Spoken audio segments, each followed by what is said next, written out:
Okay, on this section here, I'm going to focus a little bit more on the outer wall. I'm somewhat content as to the overall, let's say, tiling effect. You know, we're going to certainly avoid seaming on, say, the edges and the corners. It continues and wraps around, so we don't get that butt in edge to edge effect that we normally get. But as we can certainly see, we have a repeated patterns all over the place, and it's not too overly desirable.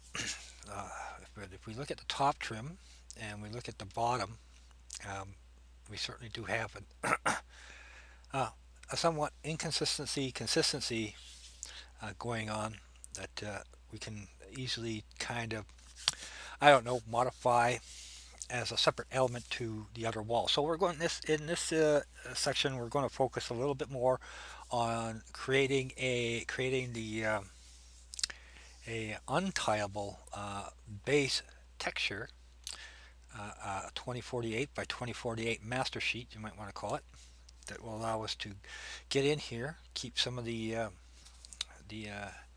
say the continuity, connection of the texturing, at the same time allow us to go in and start making a little bit more modifications onto the texture using you know a viewport canvas paint effect, or even do a little bit of Photoshop work.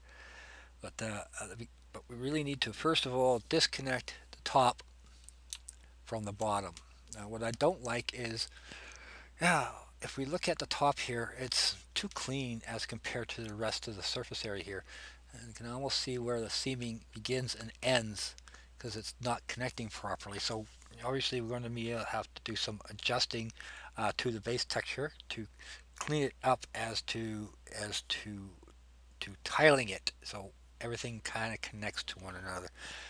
So mm, let me pause here for a moment and see if I can bring up this texture and see if we can make you know, some some base level texturing corrections that will match this up a little bit better here. Okay, actually, what I think I'm going to do is show you how you can kind of snag that texturing right out of 3ds Max and into Photoshop. So what we're looking for is concrete bear, blah blah blah. Okay, I think that's this one here. So if I drag and drop that over into Photoshop and I bring that back into the scene, you can see here's our texturing. We're getting a slightly different uh, coloration and so forth. And a quick look over, it looks pretty good. But the test and how you make a tileable texture is we're going to select other, and we are going to use an offset. We're going to push that up to, yeah, that's okay. So we're going to go okay, and we can see we got some variations in between the two sides here that are buttoned up with one another. So we can probably start cleaning this up a bit, and so we can get rid of some of this. I'm just using the clone stamp tool, by the way, with a low opacity. Um, I believe. Yes, this is ancient. Oh, there we go. I'm using Photoshop 5.5, and it does the job for me. And we just want to kind of blend in the edging here.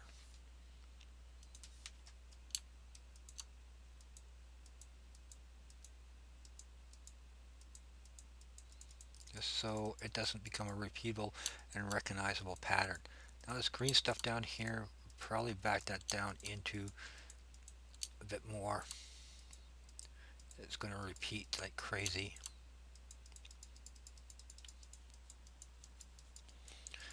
The idea here is we're going to cut out and separate the top part of this with the bottom. Um, I don't think a crack like that is going to be too overly beneficial. It's going to be too repetitive. So I think I'm going to get rid of that. Make it a lot more linear across the bottom.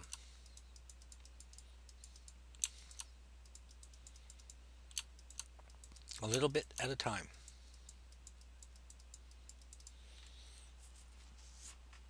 Okay. You want to keep an eye out for lines like this and then work left to right to kind of overlap everything. A little discoloration in the wall there. We don't want like it all of a sudden to cut straight down like somebody cut it with a butter knife or something like that. So straight edges equals not good. Okay, up here we are definitely way off. This is going to be highly noticeable for sure. So we're going to clean this up a bit by over stamping it. You know that this is something that's going to show up like crazy. I don't think a little whoopsie in the detail up there is going to harm anything because it is supposed to be damaged anyways. Okay, let's just kind of look that over quickly. Let's see how that looks. So we just do a save, and if we go back to 3ds Max, it should just cancel out of that, and it should now pop up when it refreshes the screen here. And we can see we still got, you can see where we made our tiling there. You know, it's definitely tiles a lot nicer. Well, I still have some artifacts in there that are noticeable, but not criminal wise. Okay, so let's go back to our Photoshop here and just, you know, work it a little bit more.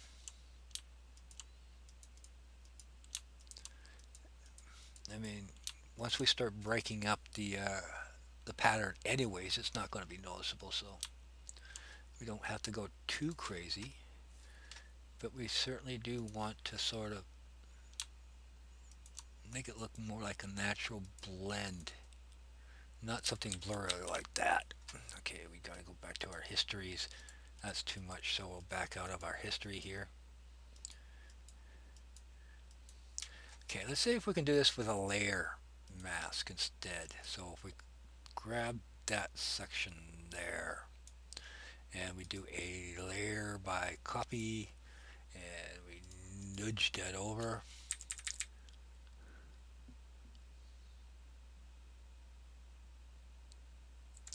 Okay, and we're going to use a image filter by adding a mask, and we're going to hide all so we can use our paintbrush to paint it all back in again over top of it.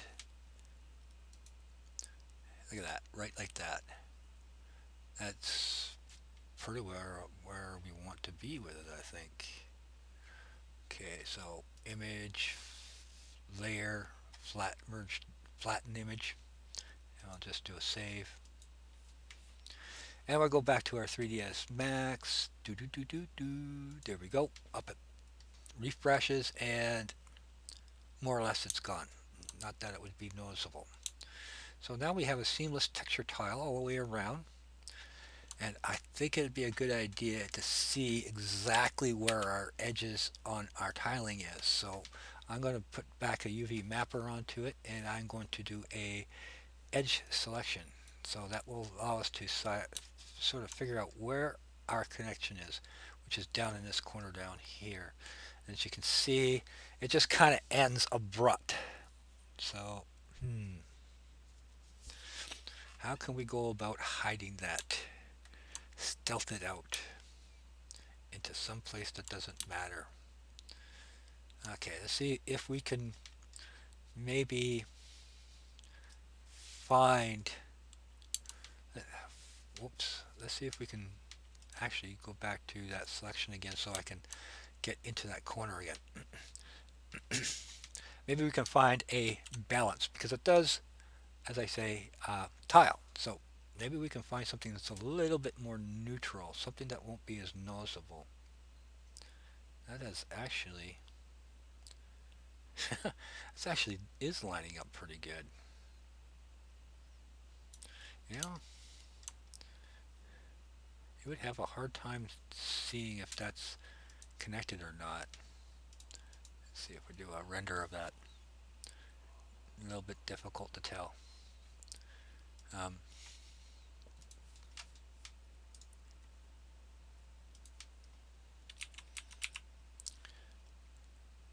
yeah, might need something a little bit more of a neutral pattern to that.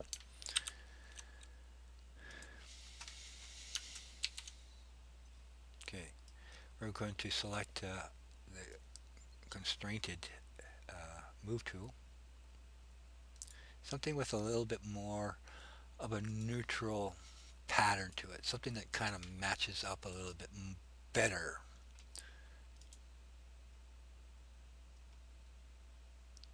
Okay, I think we're fine. Besides, we can use some of the screen canvas tools to be able to kind of refine this. We get in here and get rid of that. Now, to me, it really is the finite details where you get in and you really dial it in. Um, Looking at this texture overall, though, it's more of an exterior type of texture, but since our concept here of our map is to be a SWAT type of kill room, you know, having concrete walls is rather suitable to it. Okay, so let's do a little bit of editing here. Um, as a thought progression, or what I'm going to do is I'm going to bevel or extrude and isolate the top and the bottom parts from the middle pattern. And then I'm going to look at it again, of course, and decide whether or not how I'm going to what I'm going to leave and what am I going to render to a base texture. So we're going to get into a little bit of rendering to texture technique here to basically consolidate our tile texture as a single sheet, image sheet that we can go in and make random changes to the overall texturing of it. We can move things around and blend things in and basically make a mess of this wall, but at the same time allow it to kind of blend into the back things into the background, so it doesn't have this really tileable effect. And now that I look at it, this wall is not really the most ideal texture for this. So I like the top, I like the bottom, but I don't like this middle section all too much. So let's go ahead and I'm going to show you some editing techniques, tools, and this is where we talk about edge loops and topology geometry. When we're talking about edge loops, we're talking about this kind of thing, this kind of thing, and some these are usually referred to as cross sections because they divide the upper and the lower part as part of the mass uh, plane of the object. This is an edge loop as well, because if we select it and we hit loop, it loops around uh, the entire object. Same thing with the bottom. We select this section here, we can use the ring tool to ring around it all. So this is why most applications prefer when you're modeling, you want to use polygonal or polygon shaped surfaces. So as far as a surface goes, meaning a face or a la that, um, this is actually two triangles. Everything breaks down to triangles. So this is basically two triangles with the center edge hidden. So when we select it, it gives direction to the tools that are contained within the poly edit modifier. So if we select this top here and we go ring, it's going to want to go up and down. So to be able to create cross sections, we just hit connect. So with the connect, we've created a cross section within that face. Okay, I'll back that out with Control Z, and if we wanted to, we can actually increase the number of cross sections that we want within that face area here, as well as separating or moving or sliding back and forth. But we don't need that, so obviously because we're working on a planar surface. So to be able to edit, um, the top and the bottom of this image out. So we put those more or less as an isolated image as part of the overall object that we can do further edits. We need to obviously create cross sections here. So selecting the ring tool, I can then do a connect. Well, I don't want to do it that way. I need to reset my modifier here, and I'm going to click OK, and I want to position that. But here is a problem. If we just set move and we move it, it's going to stretch our mapping with it. So what we want to do is we want to preserve our UV mappings. So we got to preserve UV mapping set over here. We're going to move that up to just below where we want to extract as part of that top part of the texturing as a la separate texture. And then we will do another ring, and we hit connect again. Once again, our preserve UV mapping is turned on. So if we move, slide our cross section down, it's not going to destroy our texture, current texture mapping. So that gives us the top and it gives us the bottom. Now, selecting the edge again, I'm going to do a ring, but I want to switch this over to face. So by holding the control key down and selecting the face sub-object, this will select the faces connected to those edges within that edge. So you can see that the edge poly modifier, excuse me, the poly modifier is a very powerful editing tool, and being able to do block selections based on maintaining edge loops. Now, as a tip, you can do the same thing more or less in Radiant as to the idea of how connectivity between various parts of your model design in Radiant can maintain the same connectivity between top and bottom elements by maintaining the edge loops between those objects. Sounds a little a little complicated, but if this changes your idea of how to of conserving brushes into let's waste brushes just to maintain that this vertical edge looping. So if you want to, you can export a building you made in Radiant into an application like 3ds Max or Blender, and then with a little bit of editing, uh, create that connection between the top and bottom layers or elements. So there is that connectivity, and then re-export it as a 3D model. Um, I hope that wasn't too confusing. Anyways, what we want to do now is create a kind of separation between the front and the back of this. So if we use the extrude tool, we can then force the extrusion of this wall back and forth away and in towards the group. So we need to kind of find the preferred angle. In this case, we're doing this by a local norm, and we can just kind of sink that back in. But as you can see, it does tend to stretch out our UV mapping a bit. So we need to correct that in a way that we don't see that ugly seam.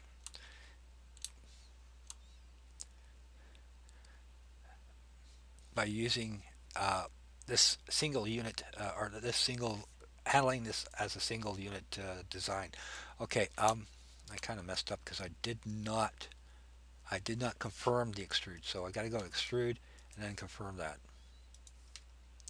Okay, so we get this nasty little seam down at the bottom here, but we can correct that. We can then go back to our UV map modifier, and we can open this and look at another tool use. This is a bit more trickier though, but if we go to our edge selection tool and we select that, same idea that we did with the our ring and loop selection, because it is a quad. It's two triangles with an invisible edge, but we can loop our UV mapping, so we can just use our constraint 2 move tool and we can hopefully, oh, we're not moving it up. That's because I didn't select that. Okay, we do our selection here. Okay, that gets a little tricky. Okay, so how to do that? Because it does seem to tend to want to deselect it. I did find a trick once on how to do it without messing around too much. But you're selecting and reselecting. Ah, see? Okay, W? Nope. V? There we go. So that gets it out of that mess, and you can start to see how we're kind of pulling our UV mapping over top. And granted we are stretching it down a bit, but not that it's going to be noticeable. And of course, we want to do the same thing that we did with the top there. Um, doesn't look though, did I? Yeah, okay, it is. It is extruded. We want to pull this side down. So we got that selected. We should see that it's selected there, and we can loop that around. And it was a V, I think, again. Yeah, there we go. And we'll turn on. A little hard to see.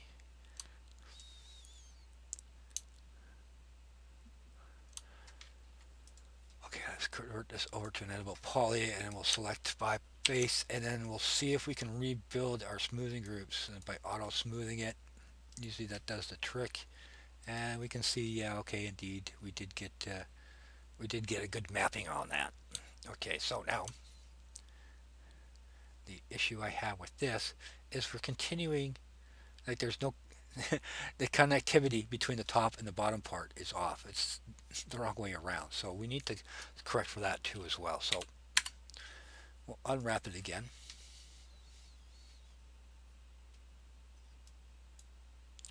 And we'll select this.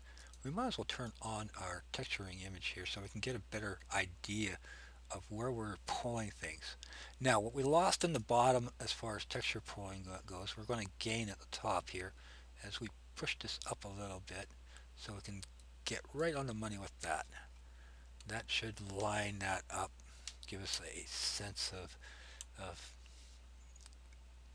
oops, um, hmm, there we go. Okay, let's take that a look further out. Okay, we're going to bring that up.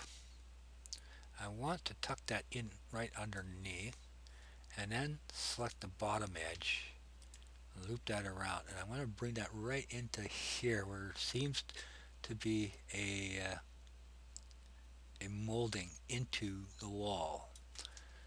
Okay,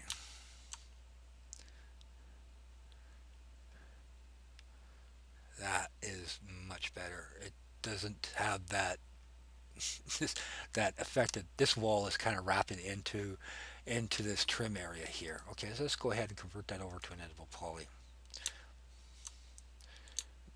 As you can, much nicer. We have a kind of, you know, a kind of connectivity between our wall in the middle here and the top crown piece here. So what I'm going to do is I'm going to do a commit to detaching this surface area. I will just call it object. So now that kind of isolates it away from the two pieces. I'm really kind of happy with how that bottom trim doesn't have what I would consider a noticeable repeating pattern. We have a little bit here that kind of stands out, but we can certainly brush this with whatever. Okay, so I guess that kind of demonstrates what I had in mind as far as editing for the outer wall goes. Should I call this one? Oh, let's just play around a little bit. Let's see what happens if we were to change some of the texturing on this wall here. Yeah. Okay. I think at this point we really need to add some kind of lighting system so we can start rendering, get a better idea. of, of how things are shaping up. I'll just I'll try it with an Omni first of all. See if we can get some lighting in here.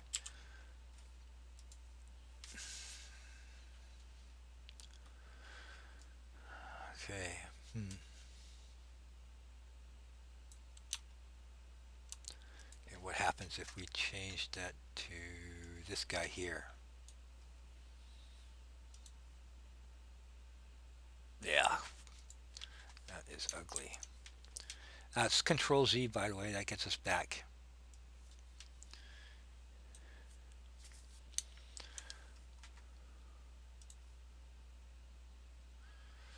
That's kind of ugly. How about weathered plastered paint? That is really ugly. I mean, it doesn't even look like paint. Okay, tip. Let's do a hold. Now, what this does is it holds our present scene into a temporary file, so we can always get back if we get too far down the road, so we don't have to keep jumping back and forth with Control Z. Okay, let's do an unwrap editor so you can see it's pretty flexible. I'll show you a couple of other little tricks here too while we're at it. Um, we need to, no, that's getting really ugly. It's really ugly. Okay, just to show you what we can do, let's say we decide we want to do that. We want to rotate things around, and we want to move things over this way and that way. And decide, nah, we don't like that. We just go over here and we can just delete the UV modifier that's on top of the stack. It's a non-destructive edit, and we're back to square base one. So between being able to delete a modifier off the stack, as well as we can do a fetch, we are not committed to anything at any juncture. So you can, you know, make intuitive type of changes if you wish. So, yeah, I really want to find something that I like better for that wall. But I gotta call this one done. We're into pretty close to a half an hour, and what I think I'll do is I'll find something that's a little bit to my liking. I'll do a scrounge over at CG Textures and see if I can find something that's not as predominantly repetitive. I mean, if it wasn't for this spotch here, what I could do is I could just take this in and just use the Photoshop to edit this in, but good enough for now. In the next episode, we'll see what we got. I hope to cover in the next episode consolidating our texture into a single sheet, particularly out of the outer wall here, and talk a little bit about design directions. Whether or not you want to go with a UV mapped based map, as in all objects in that map are mapped out, or to continuing on using tiling effects. Like for example, um, until you actually run around in the map, I think that this bottom unit, um, to finish this off, I'm going to detach that because I really am satisfied with how that is not overbearing as to repetition. The top part here is rather bland, so I'm going to see if I can find something that I can blend into that to give it uh, a much more beat up kind of look. And so I'll see you in the next episode.